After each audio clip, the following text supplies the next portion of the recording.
Welcome to the Deep Read. I'm Mike, And I'm Emily. ready to dive into another fascinating book. Always. This time we're going deep into a dystopian world that asks kind of a timeless question. Yeah, What happens when someone tries to control what we read? that's a good one. So buckle up, because we're exploring the book Censor's Library by Bothayna Al-Essa.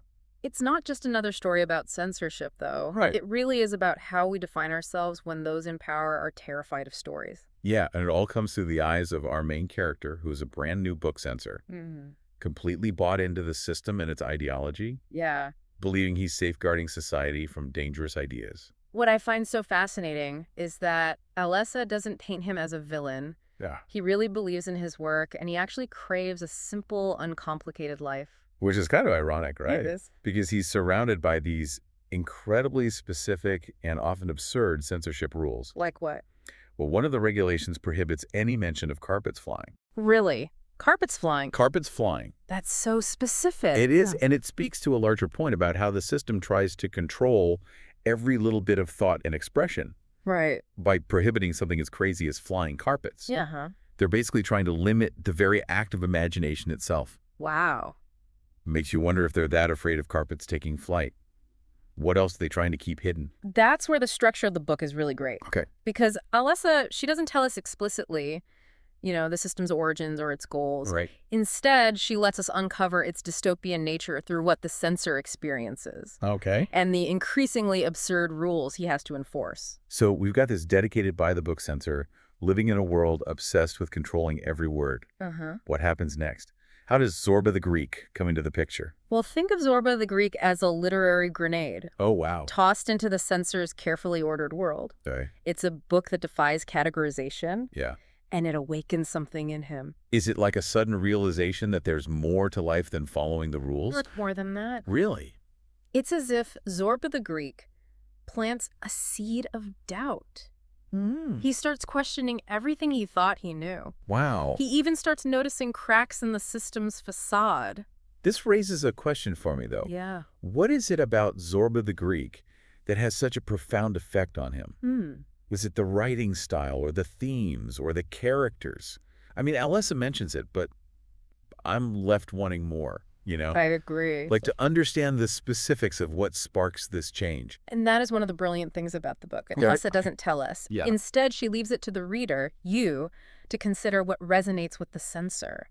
It's almost as if she's asking us to think about the books that have changed our own lives. Oh, that's a good point. Yeah. It's like she's inviting us to reflect on our own personal Zorba the Greek moments. Right. Those times when a book challenged what we believe or opened us up to new ways of thinking. And in this case, it's even more powerful because he's surrounded by people who seem fine with it all. Yeah. Living in this very controlled world, Yeah. like his daughter. His daughter is almost the opposite of him. Really? Yeah, she's full of imagination. Oh, wow. Seeing magic and wonder in a world that's trying to get rid of it. But wouldn't you think her father, having experienced this change from Zorba the Greek, Yeah. would be a little more understanding of her imagination? And that's where the tragedy is. Oh, He's yeah. stuck Yeah. between his new appreciation for stories and his fear of anything that threatens the system's control.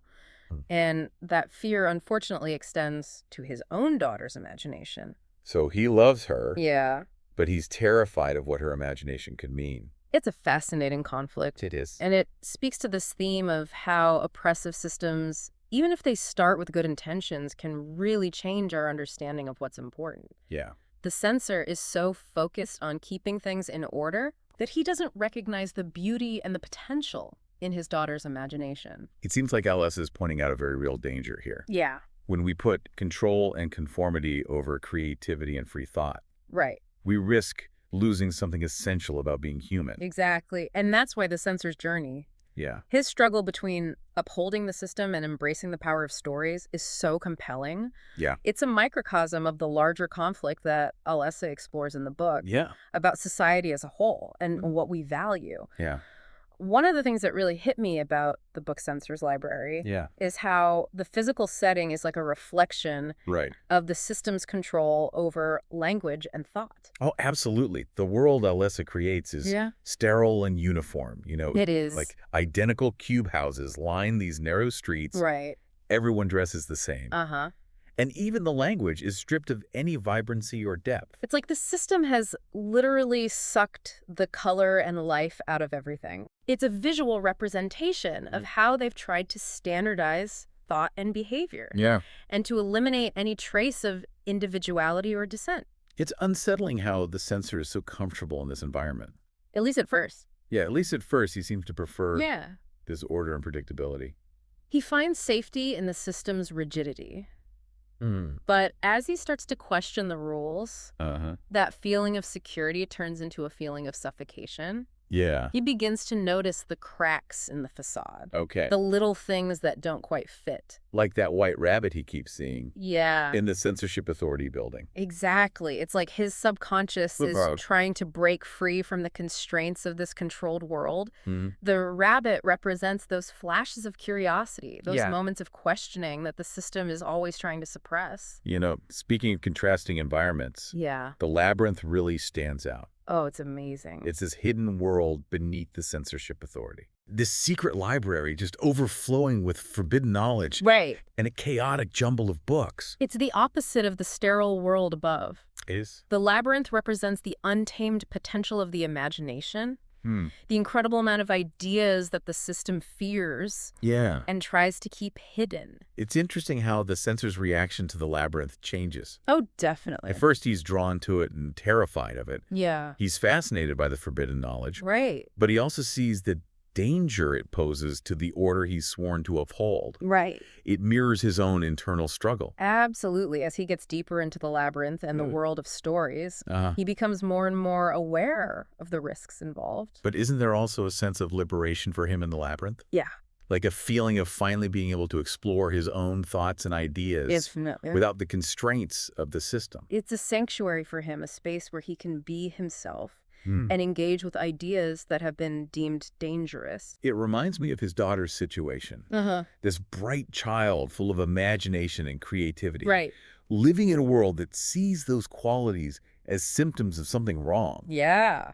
It's heartbreaking to see her try to fit into this mold that they've created for her. The things we usually think of as childhood, wonder, like talking to animals or believing in fairy dust, are seen as threats. It's true. And her own father, even though he loves her, tries to suppress these qualities to make her conform. Yeah. It seems like a betrayal of the connection they have. It's the tragic irony, isn't it? It is. The censor who is going through this awakening through literature still can't embrace his daughter's natural inclination towards imagination. It really highlights the dangerous nature of censorship and control.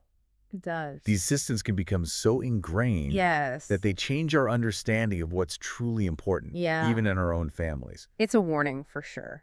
And it shows how important it is to recognize and challenge these systems, even when they seem harmless or well-intentioned. You talked about how stories challenge these systems of control. Yeah. And we see that most clearly with the bookseller, who runs a secret bookstore in an abandoned mall. Right. She's actively fighting back. Yeah. Preserving books and giving people access to forbidden knowledge. She's a force of nature. She is. Her intelligence and dedication to preserving stories make her a symbol of resistance. She represents the enduring power of ideas and the strength of the human spirit in the face of oppression. There's something she says that really stuck with me. Oh, yeah. The most ridiculous war you can wage is a war of one metaphor against another. Wow. What do you think about that? It's a brilliant insight into how language can be used to control people. Yeah. The system tries to control the narrative by manipulating metaphors and limiting access to other interpretations. Right. But as the bookseller points out, it's pointless. Because in the end, meaning is created in the mind of the reader or the listener. Exactly. You can't really control how people understand a story. Right. No matter how much you censor or try to change it. That's where the power of storytelling lies. Yeah. It lets us connect, empathize, and imagine possibilities beyond the system's control. And we see how strong that power can be. Yeah. When the censor decides to share Pinocchio with his daughter. It's such a big moment in the book. It is. He's giving her a key to unlock a world beyond the system's limited narrative. But it's a risky move. It is. He's showing her ideas that the system thinks are dangerous. Huh. And we see how quickly the consequences come. His decision to give her Pinocchio highlights this tension between protecting his daughter and letting her develop her own sense of agency.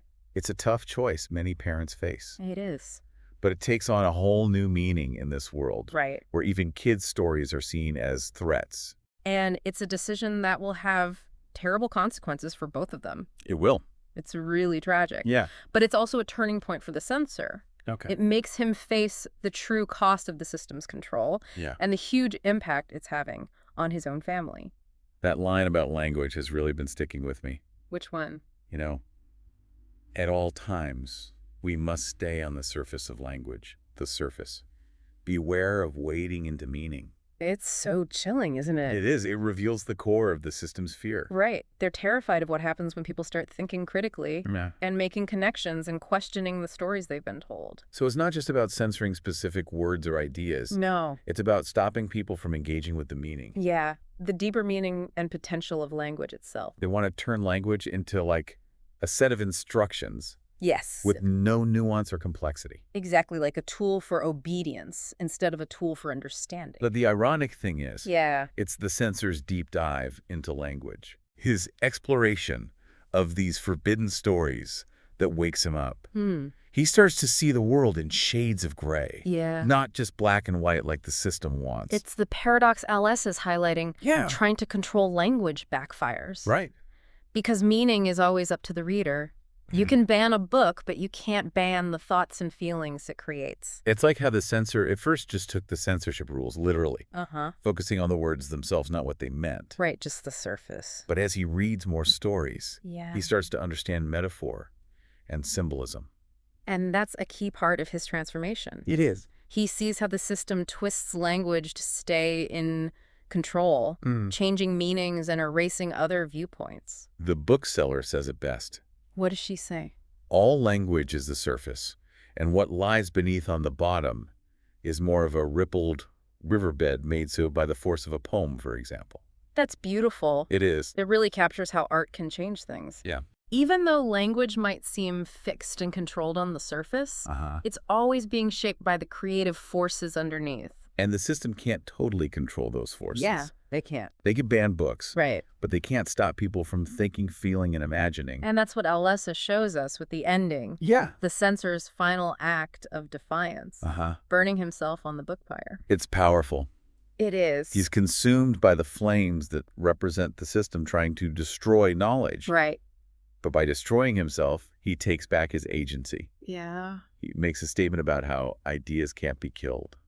And then there's that twist. Oh, yeah. The whole story we've been reading is a manuscript written by the bookseller who we know has been captured. It makes you question everything. It does. We have to rethink everything we thought we knew. About the censor, his journey, the whole world. It highlights the power of storytelling. Absolutely. As a way to resist. Even though the bookseller is silenced, her story lives on in this manuscript. It could reach others, inspire them, plant those seeds of dissent. Ideas can't be completely erased. No matter how hard they try. It's like Al-Essa is asking us what will happen to the book censor's library. Yeah. Will it be found? Will it start a revolution? The story ends, but the questions stay with you. And that's what makes this book so powerful. Yeah. It's not just a warning about censorship. Yeah. It's a call to action. It makes us think about how language is used to manipulate us. Right. To be more critical of the stories we're told. And to be brave enough to defend freedom of thought and expression. This has been a great conversation. It has. Exploring the book censor's library with you. I've really enjoyed it. Any final thoughts for our listeners? This book reminds us that the fight for freedom of thought and expression never ends. It needs constant attention, critical thinking, and a real appreciation for the power of stories. Well said so to everyone listening. Yeah. Keep reading, keep asking questions, and keep those imaginations going. What did you think of the book censor's library? Yeah, what parts resonated with you? What are your thoughts on the censor's journey? Let us know. Head to the comments and tell us what you think. And if you enjoyed this deep dive into the book censor's library, make sure to subscribe to The Deep Read. And share this episode with your fellow bookworms. Until next time, happy reading.